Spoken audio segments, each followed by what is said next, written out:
Well, good afternoon, everybody. Welcome to CCMA's webinar From Boring to Brilliant, facilitated today by Jamie Cappetta. Jamie is the president of Our Savior Parish and USC Caruso Catholic Center.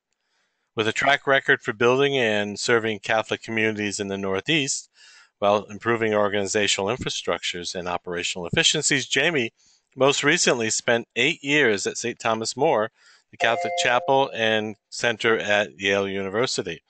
On staff at Yale from 2006 until 2014, he served in the roles of public relations and marketing efforts. Prior to 2006, the Bell likes everything we're saying about you, Jamie. Jamie's roles included Director of Development and Campus Minister for Catholic Newman Center at University of Massachusetts, our home on my base campus, and Campus Minister at Boston College High School, South Boston Catholic Youth Ministry. Jamie graduated BA in Speech Communication from the University of Richmond, completed his MA in Ministry from St. John's Seminary in Boston, as well as Master's degree in Development and Philanthropy at St. Mary's University in Minnesota. I am thrilled to be a part of the Catholic Trojan family and bring my passion and skills to USC to help guide the center and parish to a higher place. Jamie and his wife, Christina, live in Los Angeles with their 6 boys. So, Jamie, welcome to this webinar, and I'll now turn it over to you.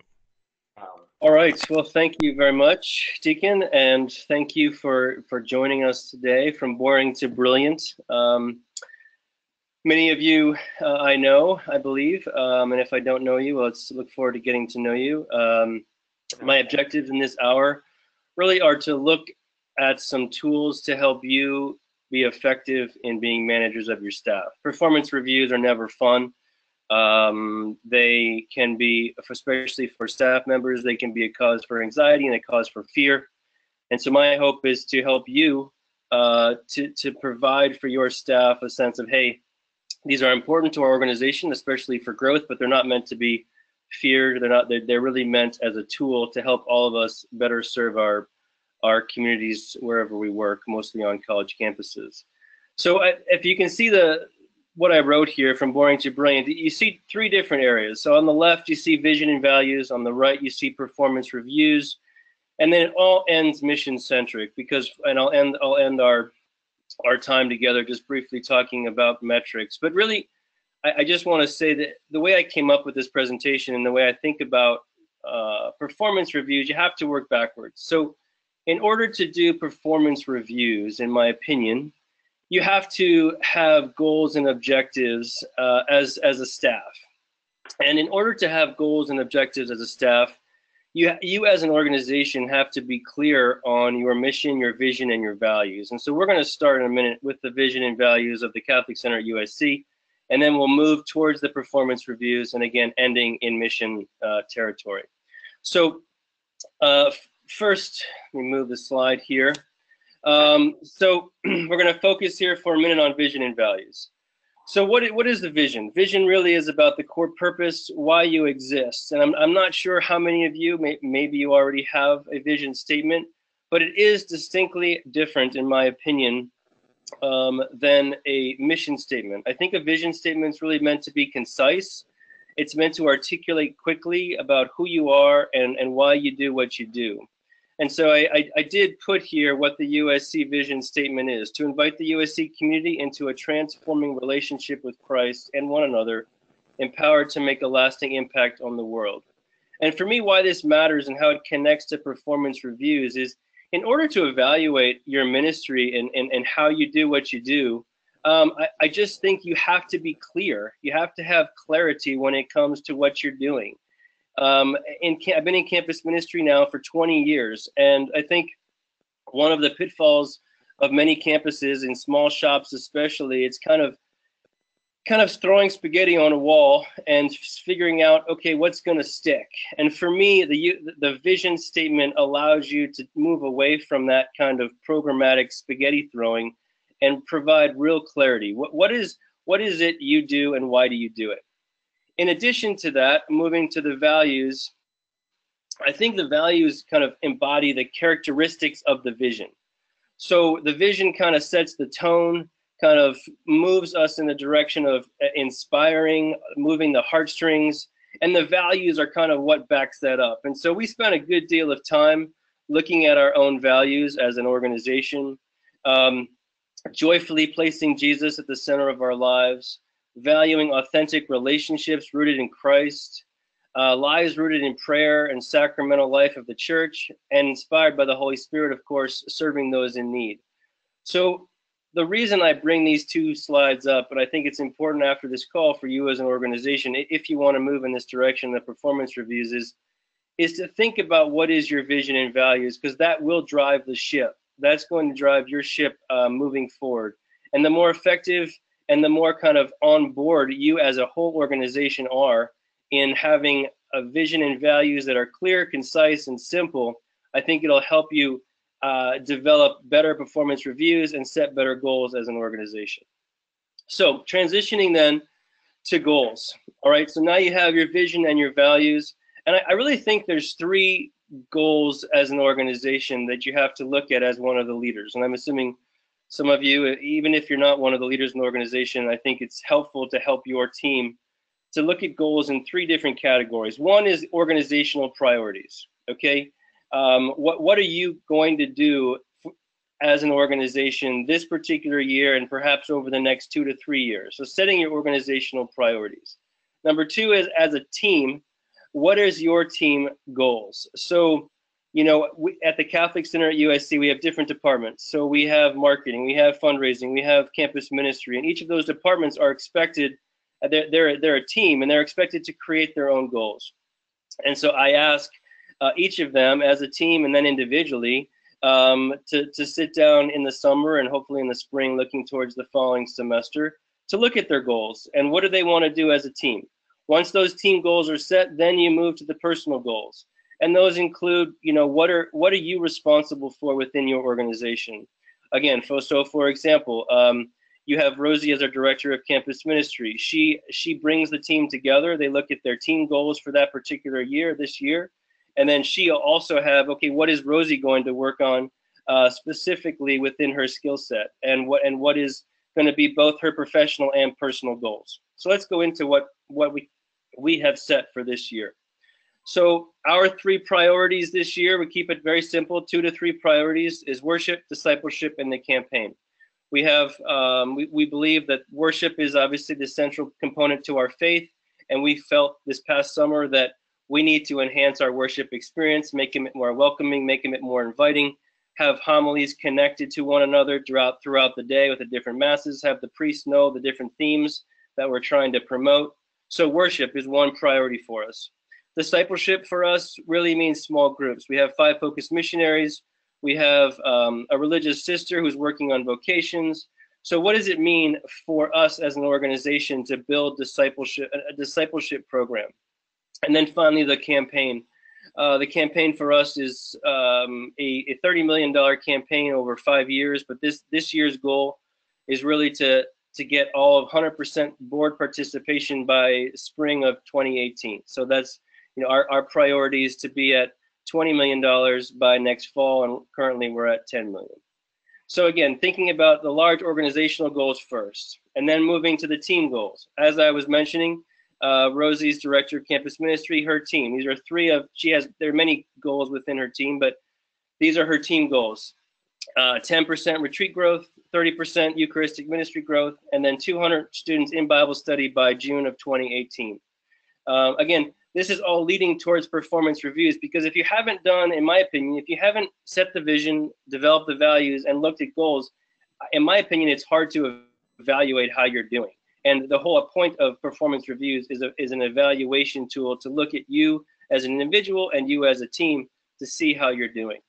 So again, team goals can range everything from marketing, even if it's one goal per area. And if you're a small shop, like I was for many years, you can just narrow it down to 1 or 2 things within each area. I mean, everyone has to have some sort of communication network or social media. Everyone has to have hopefully some component of fundraising, even if it's just a simple mail appeal. Everyone should have some sort of programmatic goals that you're doing, even if it's mass attendance or Bible studies or, you know, lectures or speakers. So again, thinking about what you're doing as a team. And then finally, before I'll take any questions on this first section. Personal goals. I think effective performance reviews inspire the individual employees. The hope is that they're doing, we're all in this work, not obviously for the money, but primarily for the mission. And therefore, you want to make sure that the work-life balance is there. You want to make sure they're actively participating in prayer and the sacraments, that they're an engaged member of the team. And one of my things that I'm going to focus on with our team in the coming year is this word risk. And I think organizationally, we've talked about this. What does it mean for us organizationally to take some risks, even if we fail in our programs, in our initiatives that we want to engage the University of Southern California? And I think it's a great opportunity for you as well to think about, what are you going to risk this year? Because I think, in my opinion, in my prayer, I think Jesus is asking us in Southern California specifically right now to say, hey, we got a great opportunity. We opened a new center, the Village. It's called the Village. It's 2,600 new beds across the street from us. What are we going to risk? What are we going to put on the line to try to inspire students to fall in love with Christ? And so I've asked our team to think about what that means for them.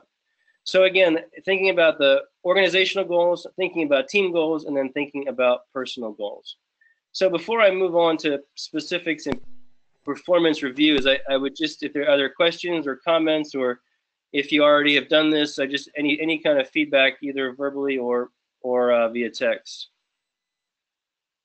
So yes, so if anybody has a question at this point, feel free to either send me a quick note saying you have a question. I'll open up your microphone, or you can write your question right into that chat box and I will deliver it personally to Jamie. So give everybody a moment to send over a note.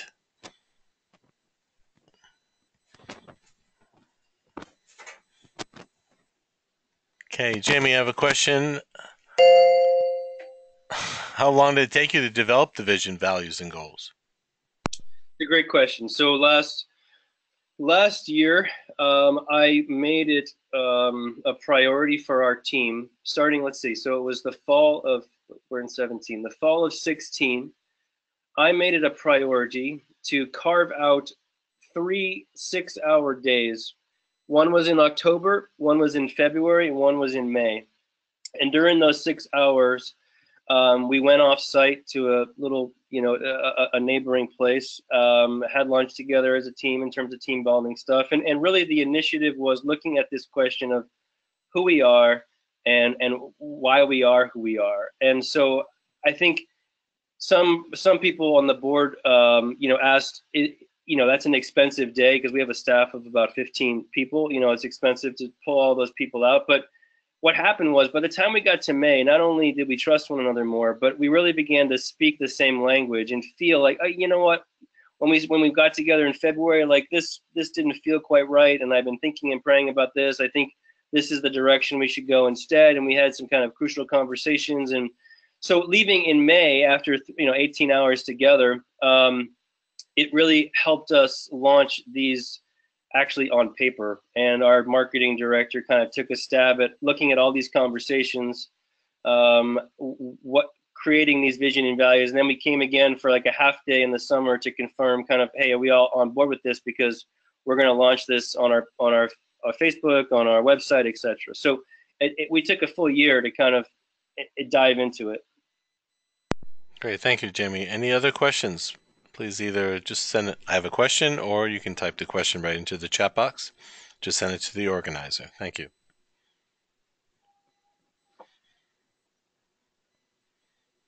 Okay, it looks like we're all set, Jamie, if you want to move on. And if something comes up that's appropriate, I'll jump in at that point. Thanks. Great. Okay, so let's set the stage. You guys have spent some time, even if it's not a full year, let's say a few months even, and you've created some vision and values for your organization. You've set some goals for the organization. Now it comes to performance review. And I think, again, as I mentioned in the beginning, I think I'm hesitant to use the word performance. I think I like the idea of reviews. I like the idea of accountability. But when I use the word performance, I get a little bit of reaction from the staff because it's always difficult to talk about your performance per se. So I say, look, This is about a conversation about helping you be a better you and doing a better job with building our mission here at USC. So the first I do want to talk about is a 90-day. Now, some of you have new hires. I think it's a really good kind of standard operating procedure in your application process when you do a new hire to say, look, as a part of your agreement, and the diocese actually asks this of all of its new hires here in LA, but the idea of having a 90-day review. And the opportunity there really is for both employee and employer to kind of gauge, was this accepting this job what I was expecting? Did my expectations of what this job was going to be match the reality on the ground? It's an opportunity for us as employees, as employers, to say, look, here is some feedback. Here is some of the stuff I've heard from other people. This is what I've seen, both positive and growth opportunities. Even in the first 90 days, you can get a feel for one another. Is this the right organization? Do I want to be a part of it? And same way with the employer, does this employee fit kind of what we want? And it's an opportunity to say, look, this trial period, the hope is that it's going to go beyond that, but it gives you an out. Let's say worst case scenario, saying, look, this just didn't work. This probation period is the purpose of the probation period is to see if it works for both sides, and no harm, no foul in terms of saying goodbye and parting ways. If it is working out, however, you can begin to set some goals. Okay, let's think about what did you do these past 3 months, and where do you see yourself kind of going in these next few months, next quarter or so, and kind of breaking it out for the person. It can be very overwhelming being new to the staff. So, kind of giving them small goals to set, and then you recircle back in 6 months, kind of again, the mid-year time. And then of course, if there are any issues, but you don't, anything serious, you always write them down. It's good protocol to always document your conversations. And for us, the Catholic Center, we always jot down a few things and have the employer sign their name and the employee sign their name and agreed upon in terms of what was discussed, just in case down the road there's any issues. So again, 90-day goes by. Here's a sample. And all this stuff I'm happy to send to Krista to farm out to everybody. But this gives you kind of a quick snapshot. How did they do with their knowledge of the job? Was their quality of work strong? Was it sloppy? Did you have to correct errors? Did they come through in expectations in terms of their leadership style? Obviously attendance and reliability. Are they dependable? Did they take initiative? That's a big one for us because we have a large staff. I expect them to kind of be creative and come to the leaders with ideas. Cooperation with others. Are you a team player? How have you? We have different. I have a group of directors who report to me, and then beneath them they have folks who report to them. What is the relationship with your supervisor? And also, most importantly, capacity to learn and to grow and to develop. Like, are they ready and engaged? And you can see it's a very simple, quick number scale. You both fill it out. You both talk about, numbers that match.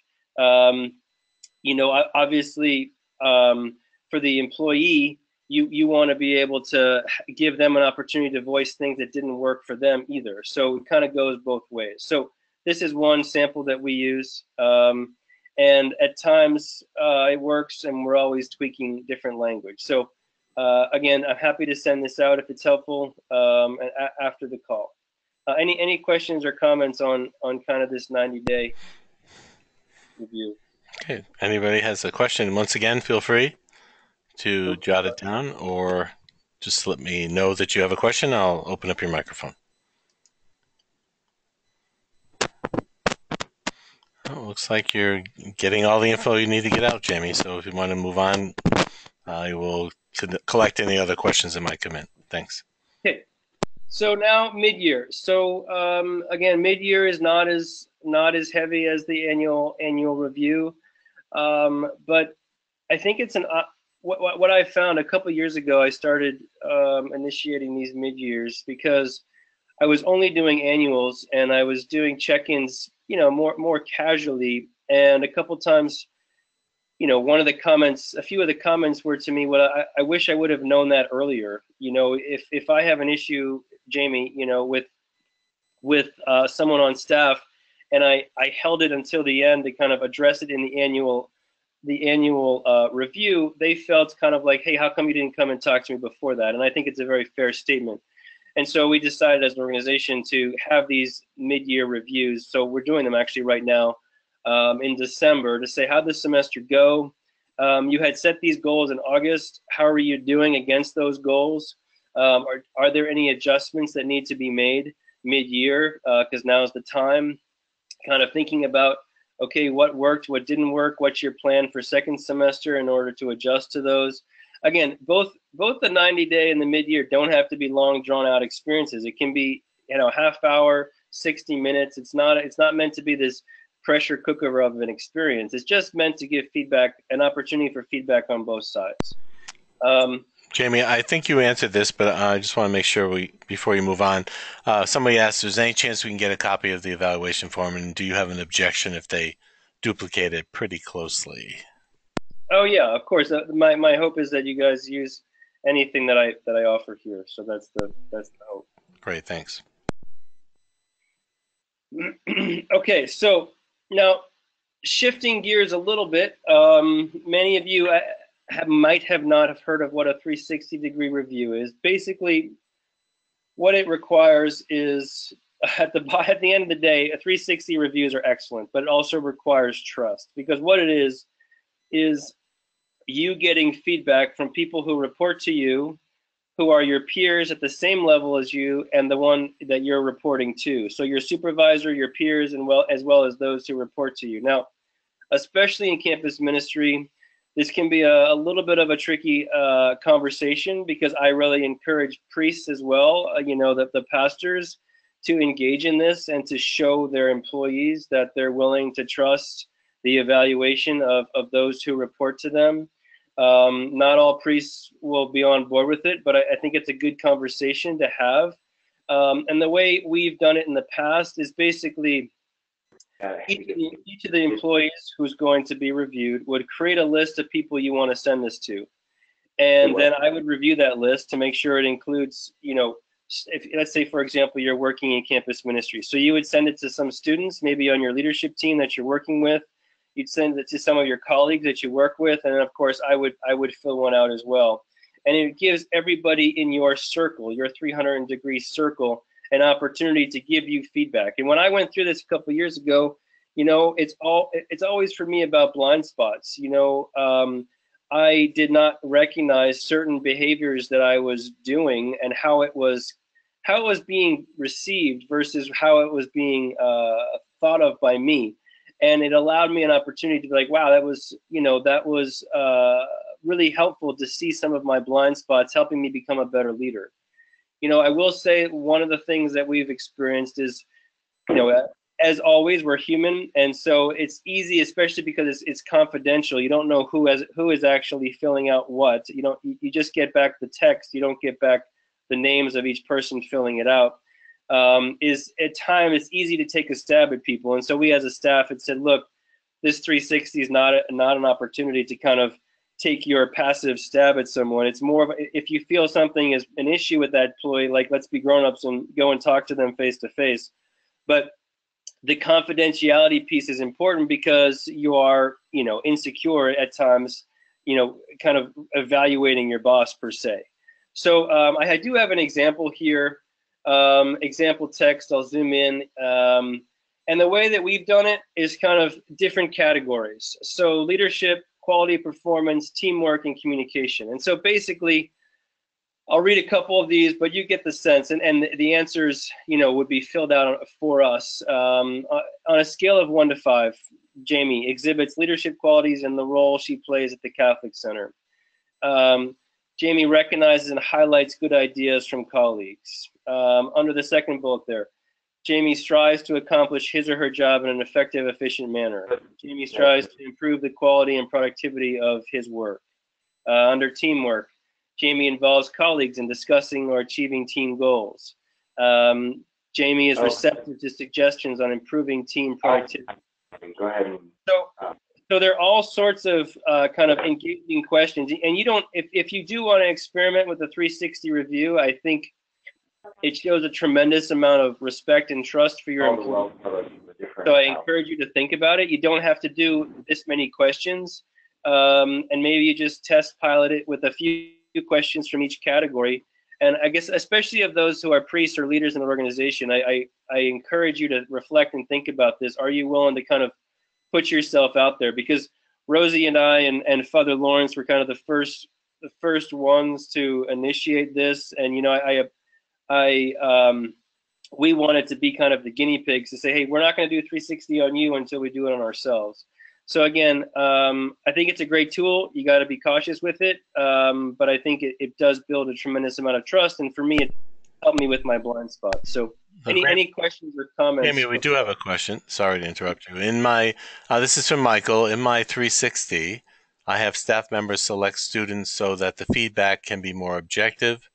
Also only do 360 every 3 years by my board with less formal annual feedback from the board. That's a great comment, you know, and I think we have initiated not doing it every year as well, the 360. We do the annual reviews, but I think it's a good idea to do every other year, or as Michael does, every 3 years, just because I think every year, for me, in my experience, is a bit much. So we decided to do every other year. Great. Thank you, Michael. Any other questions at this point before we move on? Looks like we're all set. Back to you, Jamie. Okay, so annual reviews. These go on to the employee records. They're definitely more formal. The expectation is that the employee will have written comments about their work, and that the employer will have written comments about the year, and they will be sent to one another ahead of time, which is important, so you're not surprising anybody.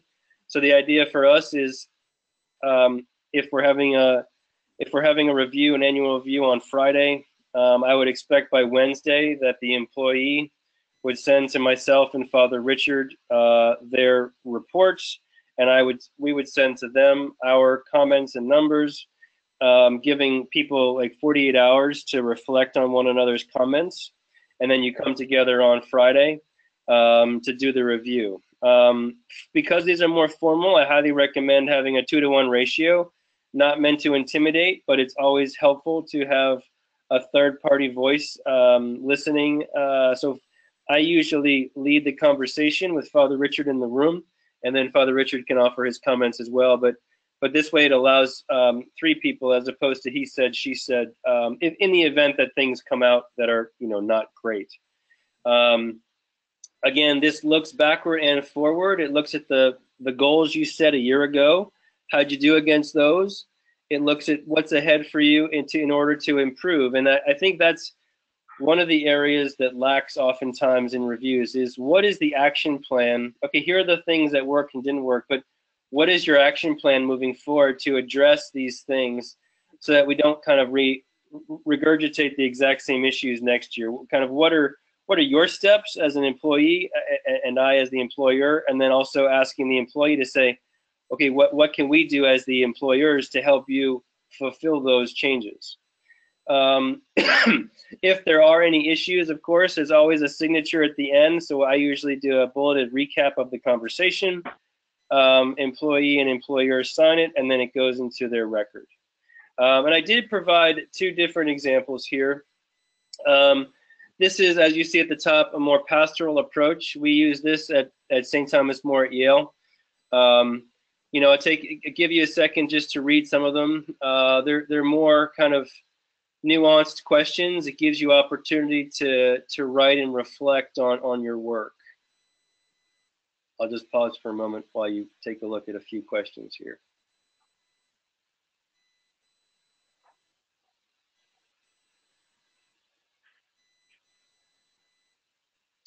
So in the personal one, I think I'll highlight one of each section. I think the personal one, I like the question E, because it's always good to know, it'd be nice if, you as the employer would do this. You as my boss, this is frustrating. It'd be nice if you would do this. And what is needed in order to do my job more effectively is X, and talking through some of those X's. In the professional thing, I think it's important to think about job satisfaction, thinking about, are you as an individual flourishing here? Father Bob Beloin at Yale, used that word flourishing, and I think it's a great word because we're in this for the ministry and we want you to flourish. And if you're not, what is inhibiting the flourishing? Is it me? Is it you? Is it time management? Is it the family? Is it the ministry? You're not the right fit? Or, so it gives the opportunity for the employee to say, how am I or am I not flourishing here? And that way also, in my opinion, it gives people encouragement to say, I actually am flourishing and I love it here, and they work harder because of that, good feedback that we're giving them. In terms of organizationally, I guess I would highlight the wow. For me, it connects back to the risk.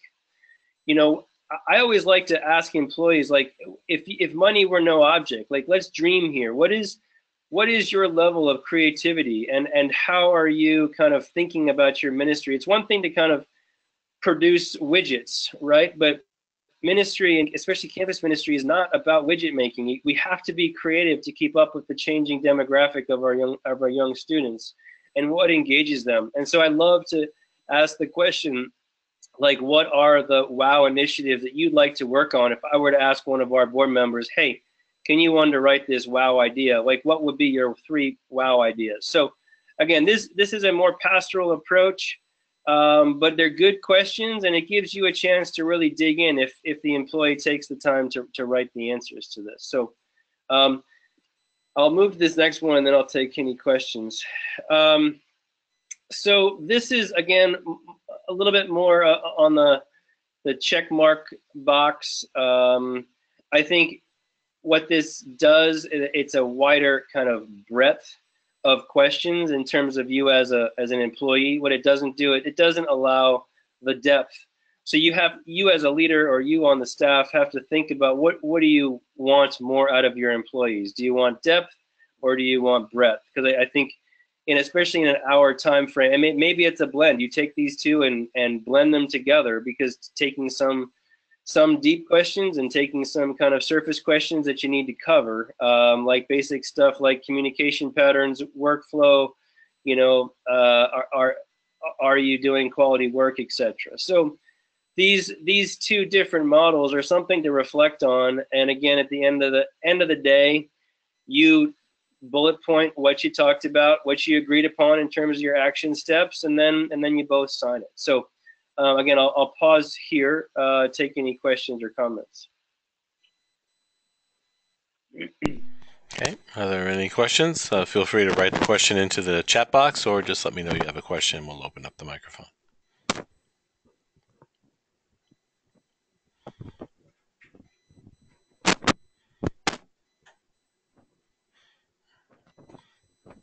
Okay, Jamie, you can go on, and as any come in, I'll keep track of them here. Okay, so just taking a step back, thinking about all this, before I talked about these bullet points. I just, if you take anything from these 45 minutes or so, I think what's most important, and what I've learned is most important, at the end of the day, some sort of evaluation tool being put in place to evaluate yourself and evaluate those who work with you is vital to the health and vibrancy of your community. And for us, even having our board evaluated, even having kind of showing the evaluations to our board members to say, look, we're not just sitting back and relaxing here on our laurels, that we've had an incredible growth success, but we're always pushing forward. And the only way you can show you're pushing forward is if you're constantly evaluating one another and the programs that you provide. So even if it's a very small step in the next 6 months, I really encourage you to try some sort of employee, staff, leader evaluation tool, because you have to start somewhere. And maybe, ideally, if you can look at the vision and values too.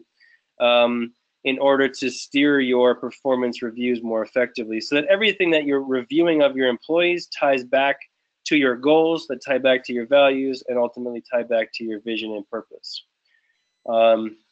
So with that said, my final slide here is really about being mission centric, and I know the word metrics is a overused word, but in my opinion, I think it really is something that we in the Catholic campus ministry world need to get better at. Last May, we went down to Rick Warren's Saddleback Church, and one of his phrases really stuck with me. You know, what matters is measured. And the reason it sticks with me, and especially with Rick, you know, I didn't know what to expect with Rick Warren in this incredibly large church, and the stuff that he was talking about was stuff that translates very easy to the Catholic community. And in Catholic campus ministry, it's very easy to get sucked into just being a program machine, and just pumping out programs for the sake of saying we're busy. And I think that if we have clear vision and values, we scale back on our programs, and then we measure those things that really matter to us. And it's organizationally, it's been a huge breath of fresh air for us, you know. And we opened doors 5 years ago. When I came on staff 3 years ago, again, it was spaghetti on a wall, and nothing against the folks who were there. Father Lawrence did an amazing job raising $30 million to build a new center. And, you know, he was just like, oh my gosh, what do we do now? And it was kind of like, let's try this, let's try that. And what happened is, all no fault of anybody, but there wasn't a kind of a clear, cohesive vision. And so over the past few years, narrowing our vision and then being able to measure all those different things that really matter to us has been a game changer.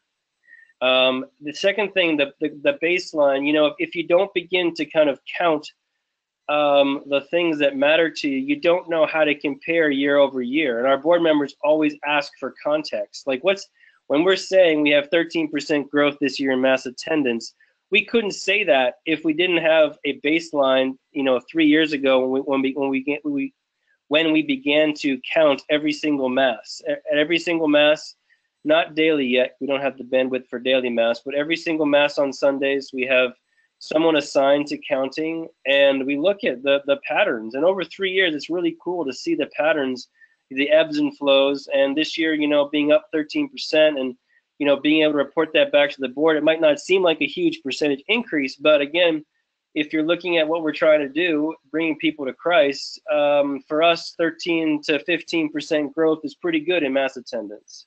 The third bullet there, it goes with the risk piece. I think you have to show people that you're willing to risk, and that means being able to not be afraid to fail.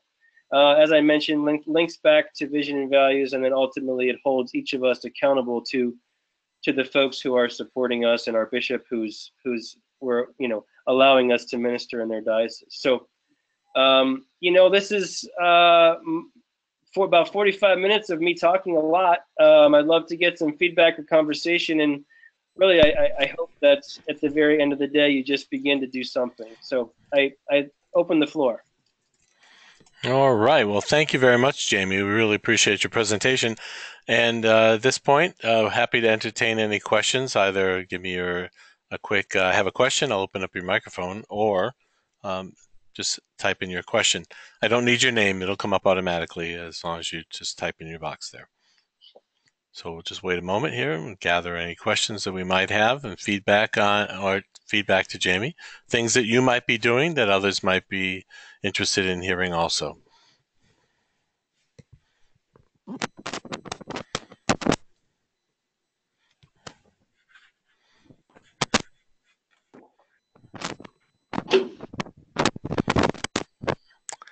We got one statement, comment here, very helpful information, well presented, great illustrations of the actual way it works, and Colleen says thanks. Thank you. Question came up. Well, unfortunately, the name didn't come up on this one, but do you use the same process with your focused missionaries? Great question. We do not. And We've talked to Focus National about this because they have a review process. I will say, however, um, that our director of campus ministry, Rosie, meets weekly with the campus director, Carlos, and issues are raised in that venue. And then if there are more kind of larger focused questions, we bring them all together. Myself, Rosie, Father Richard, to kind of have a powwow about, hey, you know, here are some things we're hearing. Can you help us better understand them? So we of course keep an eye on their Bible studies and ask for their metrics and what's their growth projections for Bible studies, but we don't actually evaluate them individually. They have people who do that in-house. Okay. And that was from Sherry. Thanks, Sherry. Stephen has a question. Walk me back through how you see the values in the performance reviews. The values and vision are the only reason I talk about them today is for context, because I think alignment really matters. I think organizational alignment is underrepresented, especially in small shop campus ministries. It's just kind of, we're trying to stay afloat. We are a campus ministry. We're here. We're present for campuses. We have mass. But no one, in my experience, and I've worked with a lot of campus ministries, in terms of naming what is your vision and what do you value as individuals and as an organization, really helps align your employees, and the employees are the ones who are going to be the front line, so that people out there on your market front are going to know who you are and why you do what you do. Okay, thank you. Stephen, does that answer your question? I think your microphone is open. You're on the phone, so it should be open. Can you hear me? Yep. Yep. Go ahead. Yep. Oh, yeah. No, I was looking actually for the questions within the performance reviews that get at those values. So okay. The questions seem to be more general. What specific questions do you ask to kind of get at that? To get at their personal values? No, not their personal values, the values that you have articulated for your ministry. Well, so I think the way it's happened more organically. So, we created as a staff those values, and, inherent to creating them as a group was assuming that do we sign on to what we value as an organization. So it was more organic. And in terms of the review, I think, I'm always sensitive to how I approach someone's faith or how I perceive their faith, and are they representing the values of the organization effectively? And you have to do that sensitively, because I don't want it to be Jamie's opinion versus Steve's opinion. But you also have to, when you're hiring people, to say, look, these are the values that we aspire to. Is this something you're comfortable living with and being held accountable to? And that for us is kind of how it's happened. Fortunately, these values and vision statements are only a year old. So, we're still living with them and breathing with them as we go. Great, thank you. I'd also be interested sometime in your thoughts on your metrics and sharing your metrics and your assessment data. Sure, yeah, and happy to do that. We actually have a Google spreadsheet that tracks fall, spring of the last, I think it's 3 or 4 years by semester, and every single program has a number next to it. And so I'm happy to share that with you. We can, and you can email me. You can find my email on our website and stuff, and we can just connect. Sounds great. Yep. Thank you very much. Very good. Thank you, Jamie. Any other questions, comments? We have just a few more minutes left here, and great resource in Jamie. Any questions? This would be the great time to ask them.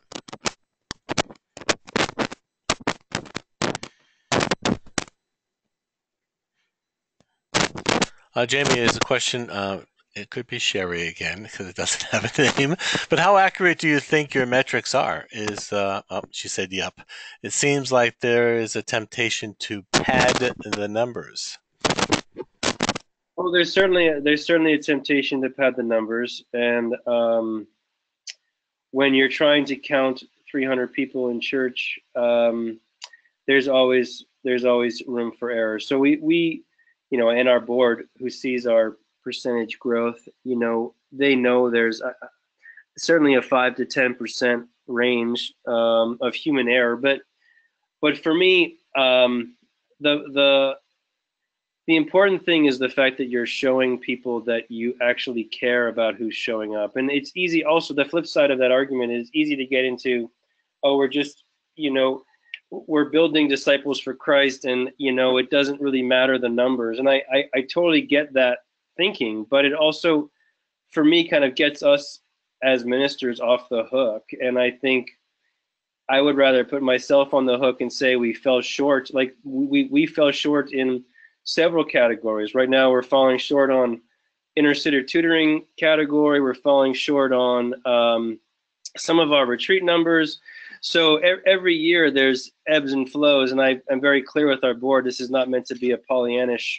We tell you the good and the bad, and so I think understanding that desire to embellish, you just, as a staff, you got to fight it and be as honest as you can, even if it's lower numbers, and just because we've also seen low numbers, and we decided to cut those programs to say, it's just not worth the 5 people that showed up for this talk on this particular issue. We're not going to do that again, even though we as a staff thought it was a great idea.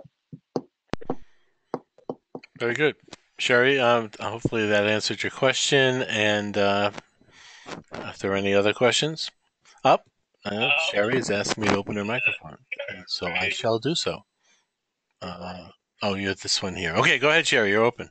Hi, Jamie. Hi. I lost you there. Yeah, so I guess I asked this question because things are relative. Am I understanding that at USC you don't have much of a resident population or a permanent community? It's a great question. Yeah. So at USC we do not. At Yale we did, and so the dynamic of a resident community in terms of counting metrics, especially with liturgy, is tricky. But so did you have a question about it, or? Well, I'm staring at my assembly in my head, and we bring in like 1,500, 1,600 people on a weekend, but knowing which ones are college students and which ones aren't sometimes is tricky. It is. And at Yale, we did, unfortunately, it was a pain in the butt, but we did try to best guess students and grad students, and it was mostly, to be honest, did they have kids by their side, or were they gray-haired? And there was not an easy way to do that. But the board still asked because they wanted to know how many students are coming to church. Okay. I also I was at the Lilly conference for CMTEV recently, or I guess not so recently, but anyway, they said that this generation, the post-millennials, are remarkable churchgoers. They're going to church in twice the numbers of their previous generation or their parents' generation. How do you think that's affecting the ministry? Or is that outside the scope of this conversation?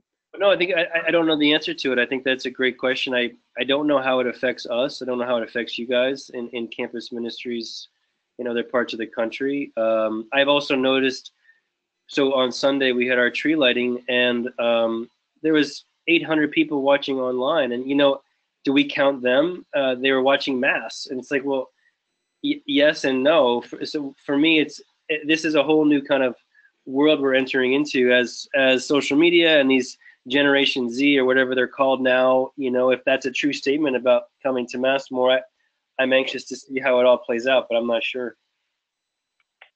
Thanks very much. Oh, sure. Okay, thank you, Sherry. Are there any other questions?